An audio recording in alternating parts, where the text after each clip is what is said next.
The shocking and scandalous civil war between Donald Trump and Elon Musk is still ongoing, and even more damaging to MAGA, it's not just between them, because a new breaking report from the New York Times reveals that Stephen Miller's wife, Katie Miller, was working against the wishes of the administration to serve and push the criminal lies of Elon Musk while she was working in the White House, directly opposing her husband right before leaving him for Musk. We're going to get into this shocking story, but before we do, we need a bit of context on what she was lying about, and it comes with one of the agencies Elon Musk directed most of his false claims at, and we're going to get that breakdown from Rachel Maddow before we get into the story. Look at what the Washington Post was publishing just down the road.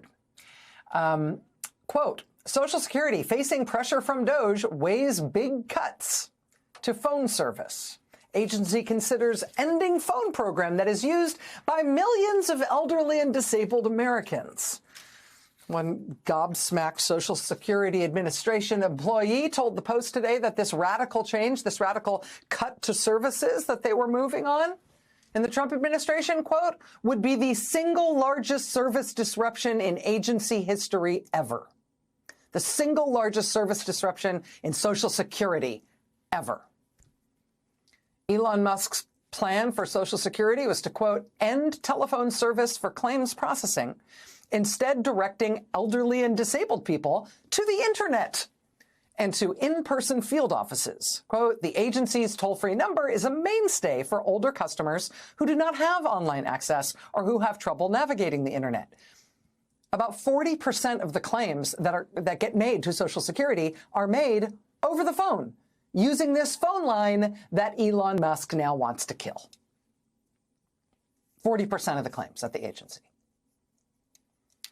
And naturally, this move to close the phone line and instead force old people and disabled people to go in person to in-person field offices, naturally that comes as Donald Trump is firing 7,000 people who work at Social Security and closing tons of the aforementioned field offices.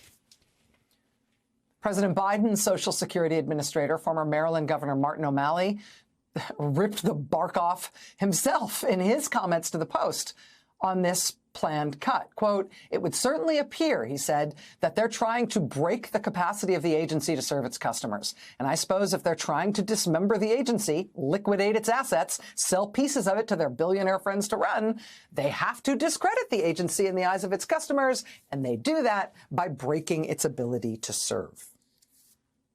The Post says, quote, the DOGE-driven proposal to shift all claims processing online and to in-person offices has spurred pushback internally, employees said, and from outside experts, for the same reasons, that it would be likely to imperil millions of Americans' ability to receive their earned benefits. This is what they're doing. This is what's going on.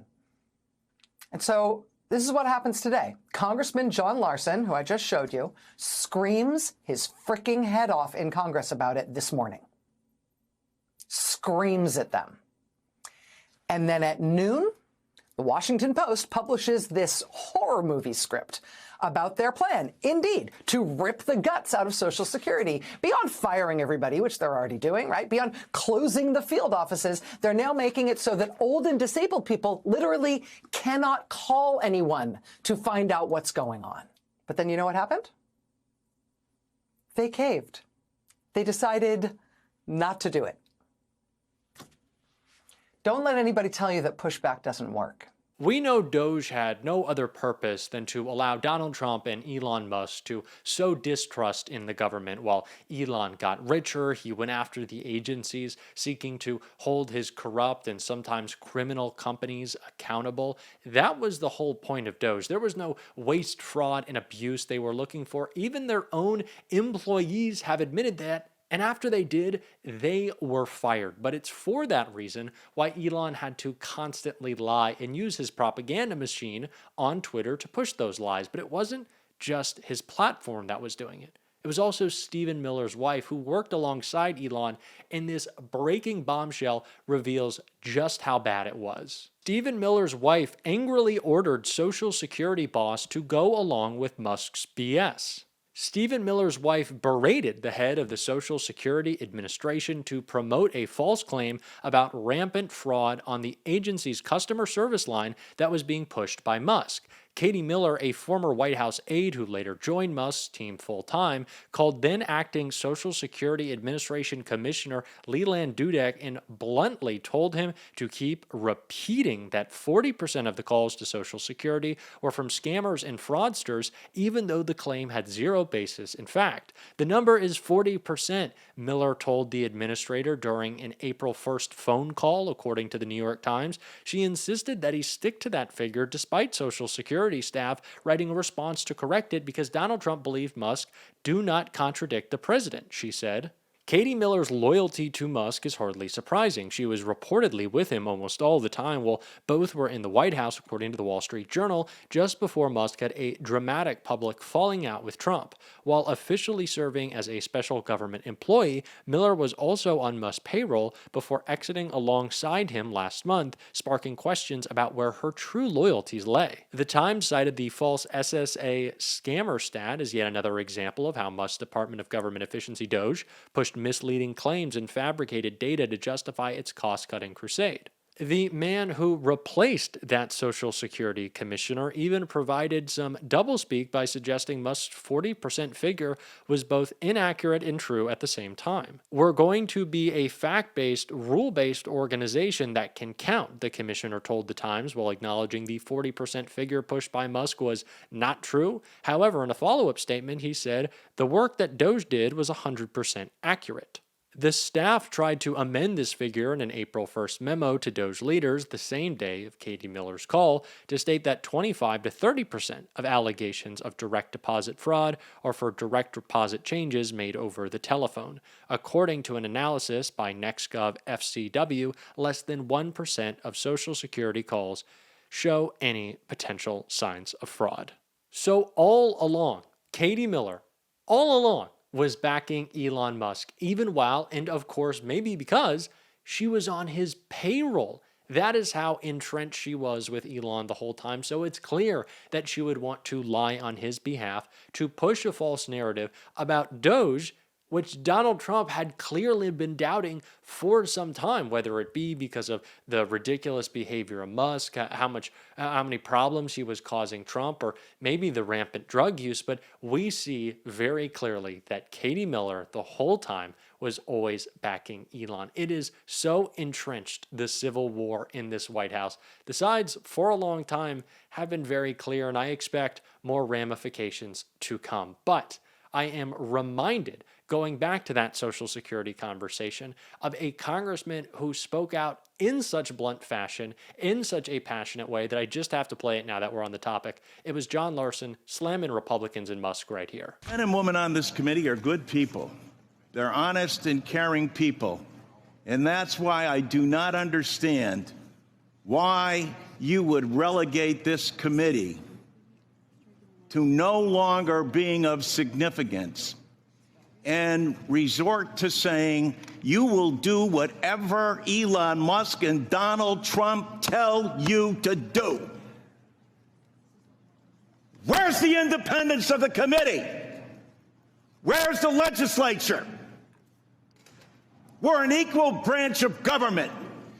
And you start off with a blather, and yet look at the empty seats here. Where's Elon Musk?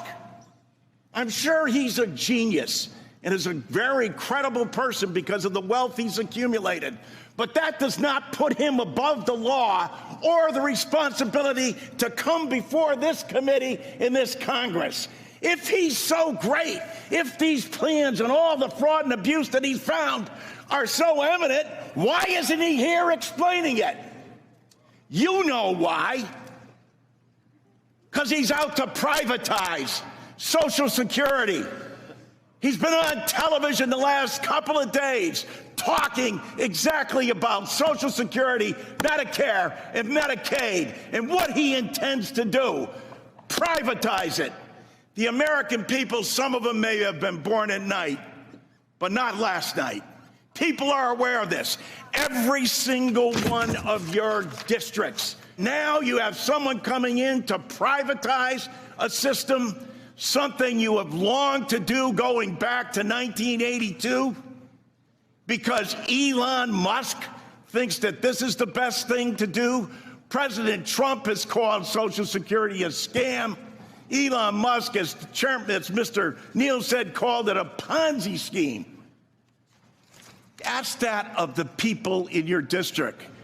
Ask that, Mr. Smith, of the more than 198,000 people in your district who rely on Social Security, and you won't even let the person who's planning to privatize it, who's telling the big lie in front of everyone, in bold as he possibly can, saying, this is what we're going to do. The Congress is in our back pocket. We don't even have to come before them and testify, because we control the House, we control the Senate, and we control the presidency. And it's the tyranny of the executive. It's why these resolutions were first adopted back in 1789, because the founding fathers knew that the executive branch does not have total authority over the legislature unless you have a willing party that says, no, we're going to do exactly what you tell us to do, Mr. Musk and Mr. President. It doesn't matter to our constituents. It doesn't matter how much money they are not going to receive.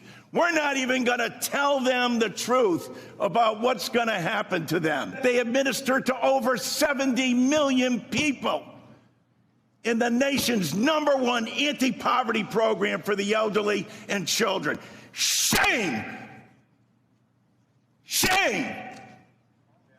Can't bring people in front of this body?